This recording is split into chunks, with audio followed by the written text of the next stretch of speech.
News 42 Kannada.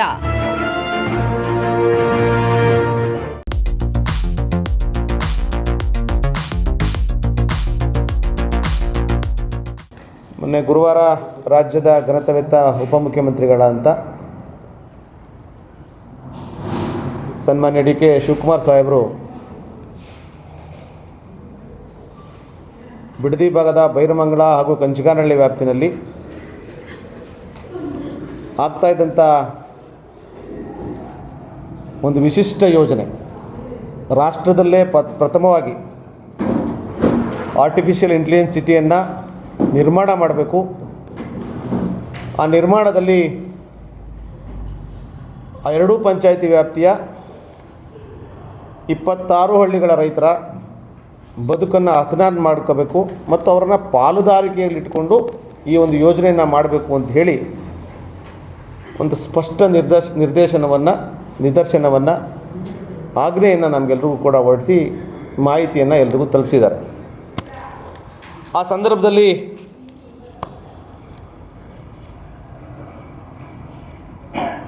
ಭೂಸ್ವಾಧೀನ ಪ್ರಕ್ರಿಯೆಯನ್ನು ವಿರೋಧ ಮಾಡ್ತಾಯಿದ್ದಂಥ ರೈತರನ್ನು ಉದ್ದೇಶಿಸಿ ಮಾತನಾಡುವಾಗ ನೀವಿಲ್ಲಿ ಸಾಂಕೇತಿಕವಾಗಿ ಪ್ರತಿಭಟನೆಯನ್ನು ಮಾಡ್ತಾಯಿದ್ದೀರಿ, ಆದರೆ ಈ ಯೋಜನೆಯನ್ನು 2006ರಲ್ಲಿ ಜಾರಿಗೆ ತಂದಂಥ ಅಂದಿನ ಮುಖ್ಯಮಂತ್ರಿಗಳಂತ ಕುಮಾರಸ್ವಾಮಿಯವರ ಧರ್ಮಪತ್ನಿಯವರ ಹೆಸರಲ್ಲಿ ಕೂಡ ಜಮೀನಿದೆ, ಅವರು ಕೂಡ ಅರ್ಜಿಯನ್ನು ಹಾಕ್ಕೊಂಡಿದ್ದಾರೆ ಅನ್ನೋ ಒಂದು ಮಾತನ್ನು ರೈತರ ಮುಂದೆಗಡೆ, ಮಾಧ್ಯಮದ ಮುಂದೆಗಡೆ ಹೇಳಿಕೆಯನ್ನು ಕೊಟ್ಟರು. ಅದಕ್ಕೆ ಉತ್ತರವಾಗಿ ರಾಜ್ಯ ಘಟಕದ JDSನ ರಾಜ್ಯ ಘಟಕದ ಯುವ ಮುಖಂಡರ ಅಂತ ನಿಖಿಲ್ ಕುಮಾರಸ್ವಾಮಿಯವರು ಮೊನ್ನೆ ಯಶವಂತಪುರ ಕ್ಷೇತ್ರದ ಒಂದು ಕಾರ್ಯಕ್ರಮದಲ್ಲಿ ನಮ್ಮ ಉಪಮುಖ್ಯಮಂತ್ರಿಗಳನ್ನು ಈ ರೀತಿಯನ್ನು ಮಾಡಿದರೆ ಅರ್ಜಿ ನಾವೇನ ಈ ಸ್ವಾಧೀನಕ್ಕೆ ಅಥವಾ ಪರಿಹಾರಕ್ಕೆ ಅರ್ಜಿ ಸಲ್ಲಿಸಿದರೆ, ಇನ್ನೂ ಮುಖ್ಯವಾಗಿ ಹೇಳ್ತೀನಿ, ನಾನು ವಿಡಿಯೋದಲ್ಲಿ ನೋಡಿದೆ, ಭೂಮಿ ಇದ್ದರೆ ಅನಿತಾ ಕುಮಾರಸ್ವಾಮಿಯವರು ಭೂಮಿ ಇದ್ದರೆ ಅನ್ನೋ ಪದನೂ ಕೂಡ ಬಳಕೆಯನ್ನು ಮಾಡಿದ್ದಾರೆ. ನಮ್ಮೆಲ್ಲರ ಪತ್ರಿಕಾ ಮಾಧ್ಯಮಕ್ಕೆ ಮತ್ತು ಸಾರ್ವಜನಿಕರಿಗೆ ನಾನು ಮಾಹಿತಿಯನ್ನು ತಲುಪಿಸೋದಕ್ಕೆ ಇಷ್ಟಪಡ್ತೀನಿ. ನಾವು 12/3/2025 ಈ ಒಂದು ಯೋಜನೆಗೆ ಪ್ರಾಥಮಿಕ ಅಧಿಸೂಚನೆಯನ್ನು ಸರ್ಕಾರದಿಂದ ಹೊರಡಿಸ್ತೀವಿ. 13/3/2025 ಗೆಜೆಟ್ ಆಗ್ತದೆ. ನಿಮ್ಮ ಪತ್ರಿಕೆಗಳಲ್ಲಿ ಅಂದರೆ 26/3/2025 ವಿಜಯವಾಣಿ ಮತ್ತು ಇಂಗ್ಲೀಷ್ ಪತ್ರಿಕೆ ಡೆಕ್ಕನ್ ಹೆರಾಲ್ಡ್ನಲ್ಲಿ ನಮ್ಮ ಈ ಅಧಿಸೂಚನೆಯ ಸರ್ವೆ ನಂಬರ್ಗಳು, ಊರು, ವಿಸ್ತೀರ್ಣ ಎಲ್ಲ ಕೂಡ ಪ್ರಕಟ ಆಗ್ತದೆ.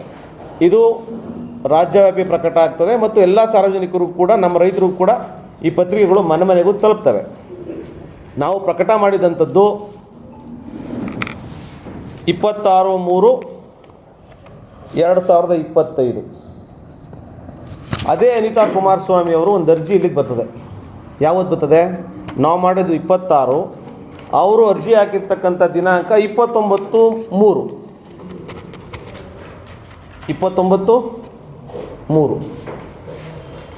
ಅವರೊಂದು ವಿಚಾರವನ್ನು ನಿಮ್ಗೆ ಹೇಳ್ತಾರೆ. ರವರಿಗೆ ಆಯುಕ್ತರು, ಗ್ರೇಟರ್ ಬೆಂಗಳೂರು ಅಭಿವೃದ್ಧಿ ಪ್ರಾಧಿಕಾರ ಬೆಂಗಳೂರು ಇಂದ ಅನಿತಾ ಕುಮಾರಸ್ವಾಮಿ SD ಕುಮಾರಸ್ವಾಮಿ, ಕೇತನಹಳ್ಳಿ ಗ್ರಾಮ, ಕೇತನಹಳ್ಳಿ ತೋಟದ ಮನೆ, ಬಿಡದಿ ಹೋಬಳಿ, ರಾಮನಗರ ತಾಲೂಕು, ರಾಮನಗರ ಜಿಲ್ಲೆ ಅಂತ ಅವತ್ತನ್ನು ಇದಕ್ಕೆ ಅಡ್ರೆಸ್ಗೆ ಕಳಿಸ್ತಾರೆ.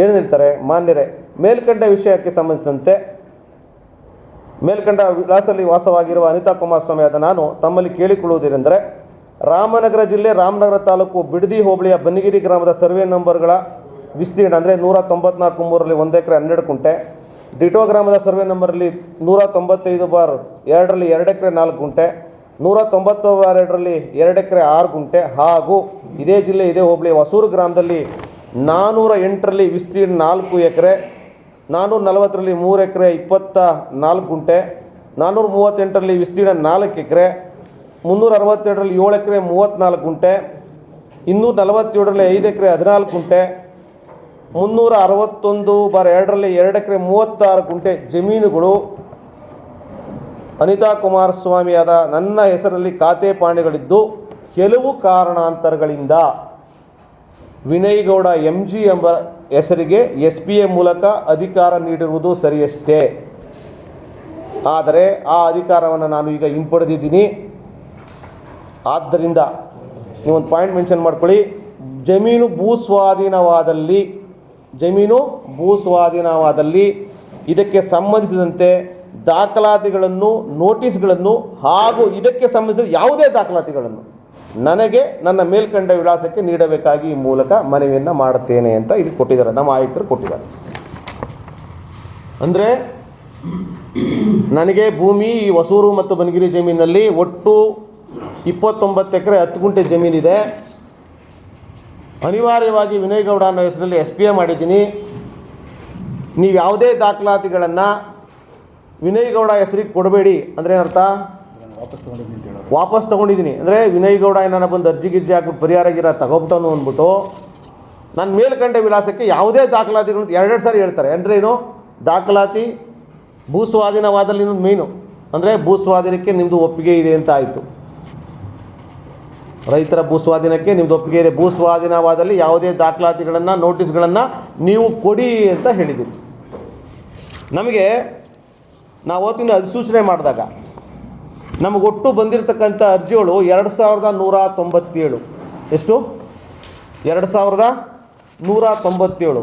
ಅದರಲ್ಲಿ ನಮಗೆ ಭೂಮಿ ಕೊಡಲ್ಲ ಅಂತ ಬಂದಿರತಕ್ಕಂಥದ್ದು 1142. ಅದರ ವಿಸ್ತೀರ್ಣ 2248.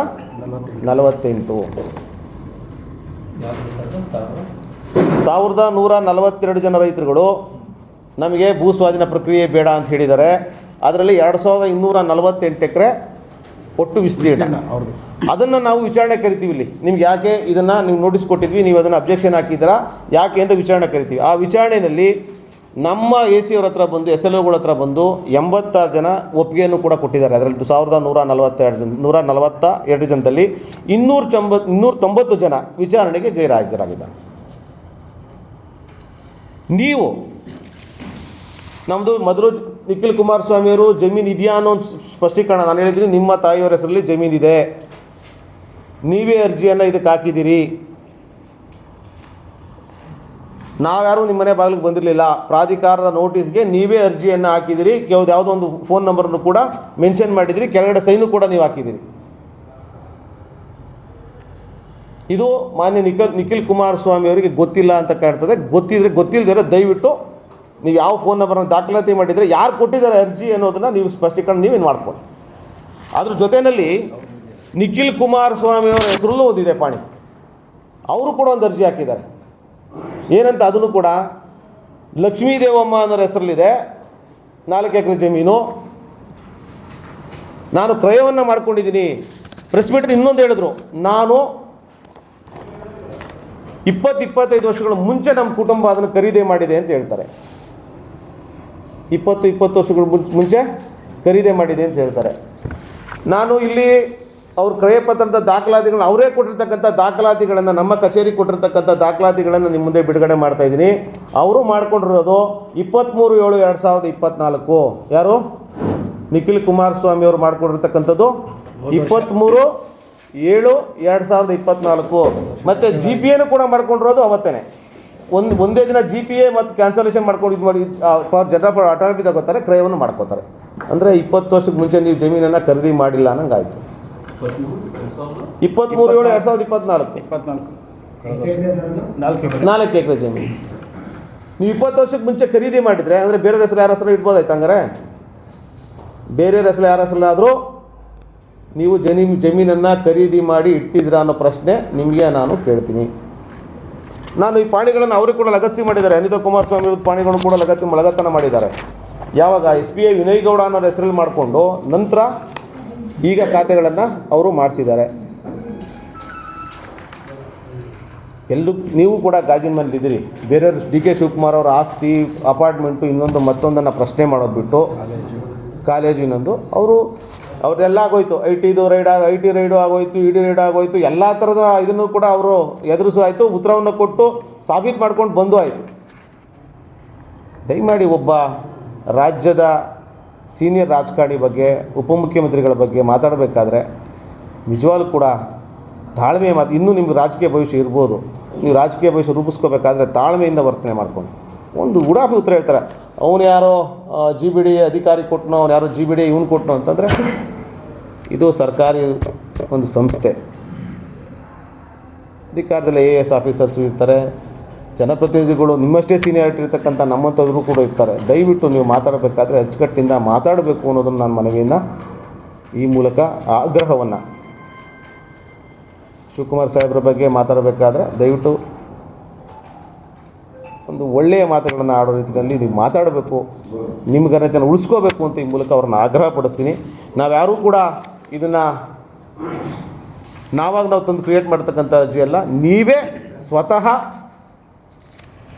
29/3/2000 ನಮ್ಮ ಅಧಿಸೂಚನೆ ಹೊರಟು ಮೂರೇ ದಿನಕ್ಕೆ ಕೊಟ್ಟಿರ್ತಕ್ಕಂಥ ಅರ್ಜಿಗಳು, 2 ಅರ್ಜಿಗಳನ್ನು, ಒಂದು 29 ಎಕರೆ 10 ಗುಂಟೆ, ಇನ್ನೊಂದು 4 ಎಕರೆ. ಈಗ ನಾವು ಒಂದು ಸವಾಲನ್ನು ಹಾಕಿದ್ದೀರಿ, ನಾನೇನಾನ ಅರ್ಜಿಯನ್ನು ಹಾಕಿದರೆ ಅಥವಾ ನಮ್ಮ ತಾಯಿ ಹೆಸರು ಜಮೀನು ಇದ್ದರೆ ಬಡವರಿಗೆ ಹಂಚ್ತೀವಿ ಅಂತ ಹೇಳಿದ್ದೀರಿ. ನೀವು ನಮ್ಮ GBDಗೆ ಅದನ್ನು ಕೊಟ್ಟರೆ ನಾವು ಬಡವರಿಗೆ ನಿಮ್ಮ ಪರವಾಗಿ ಹಂಚೋದಕ್ಕೆ ನಾವು ಸಿದ್ಧರಿದ್ದೀವಿ, ಭೂಮಿಯನ್ನು ನಿಮ್ಮಿಂದ ಪಡ್ಕೊಳ್ಳೋದಕ್ಕೂ ನಾವು ಸಿದ್ಧರಿದ್ದೀವಿ ಅಂತ ಈ ಮೂಲಕ ಮನವಿಯನ್ನು ಮಾಡ್ತೀವಿ. ದಯವಿಟ್ಟು ಯಾವತ್ತು ಇಲ್ಲೇ ಸಬ್ ರಿಜಿಸ್ಟ್ರ್ ಆಫೀಸು ಕೂಡ ಕೆಳಗಡೆ ಇದೆ, ಯಾವತ್ತು ಬಂದು ನಮ್ಮ GBDಗೆ ಹಸ್ತಾಂತರ ಮಾಡ್ಕೊಡ್ತಿರೋ ದಿನಾಂಕ ನೀವು ಪ್ರಕಟಣೆ ಮಾಡಬೇಕು ಅಂತ ನಿಮ್ಮ ಮಾಧ್ಯಮದ ಮೂಲಕ ಸಾರ್ವಜನಿಕರ ಪರವಾಗಿ, ಸಾರ್ವಜನಿಕರಿಗೆ ಕೊಡ್ತೀವಿ ಅಂತೇಳಿ ನಾವು ಕೂಡ ಬಡವ್ರ ಪರವಾಗಿ ಕೊಡ್ತೀವಿ. ಬೇಕಾದ್ರೆ ಅದನ್ನ ಹೇಳ್ತೀವಿ ಏನಂತ, ಅನಿತಾ ಕುಮಾರಸ್ವಾಮಿಯವರು ಮತ್ತು ನಿಖಿಲ್ ಕುಮಾರಸ್ವಾಮಿಯವರು ಬಡ ಜನರಿಗೋಸ್ಕರ ದಾನ ಕೊಟ್ಟಿದ್ದಾರೆ ಅಂತ ಕೇಳಬೇಕಾದ್ರೆ ನಮ್ಮ GBDಯಿಂದಲೇ ಪ್ರಕಟಣೆ ಮಾಡಿ ಕೊಡ್ತೀವಿ. ದಯವಿಟ್ಟು ಅದನ್ನು ಮಾಡಿಕೊಡ್ಬೇಕು. ನಾವು GBD ವತಿಯಿಂದ ಅದನ್ನು ರಿಜಿಸ್ಟರ್ ಮಾಡ್ಕೊಳ್ಳೋಕ್ಕೆ ಸಿದ್ಧರಿದ್ದೀವಿ. ನಿಮ್ಮ ಮೂಲಕ ಅಂದರೆ ನಮ್ಮ ಮೂಲಕ ಬಡವ್ರಿಗೆ ಹಂಚೋಕ್ಕೆ ನಾವು ಸಿದ್ಧರಿದ್ದೀವಿ. ದಯವಿಟ್ಟು ನೀವು ಕೊಡೋದು ದಿನಾಂಕವನ್ನು ನಿಗದಿಪಡಿಸಬೇಕು ಅಂತ ಈ ಮೂಲಕ ದಾಖಲಾತಿಯೊಂದಿಗೆ ನಿಮ್ಮ ಮೂಲಕ ನಾನು ಮನವಿನ ಮಾಡ್ತಾಯಿದ್ವಿ. ಯಾವ ದೇವರು DK ಶಿವಕುಮಾರ್ ಅವರ ಮನೆ ದೇವರು ಸುಳ್ಳಲ್ಲ, ಕೆಂಕೇರಮ್ಮ. ಅವ್ರಿಗೆ ಅಂಥ ಅನಿವಾರ್ಯತೆ ಪರಿಸ್ಥಿತಿ ಬಂದಿಲ್ಲ ಸುಳ್ಳು ಹೇಳ್ತಕ್ಕಂಥದ್ದು ಸಾರ್ವಜನಿಕ ಜೀವನದಲ್ಲಿ. ದಯವಿಟ್ಟು ತಾವು ಮಾತಾಡಬೇಕಾದ್ರೆ ಆವೇಶಕ್ಕೆ ಒಳಗಾಗದೆ ಪ್ರತಿಯೊಂದನ್ನು ಕೂಲಂಕುಷವಾಗಿ ಮಾತಾಡಬೇಕು ರಾಜ್ಯದ ಜನತೆ ಮುಂದೆ ಅಂತ ನಾನು ಆಗ್ರಹ ಮಾಡ್ತೀನಿ. ನ್ಯೂಸ್ 42 ಕನ್ನಡ.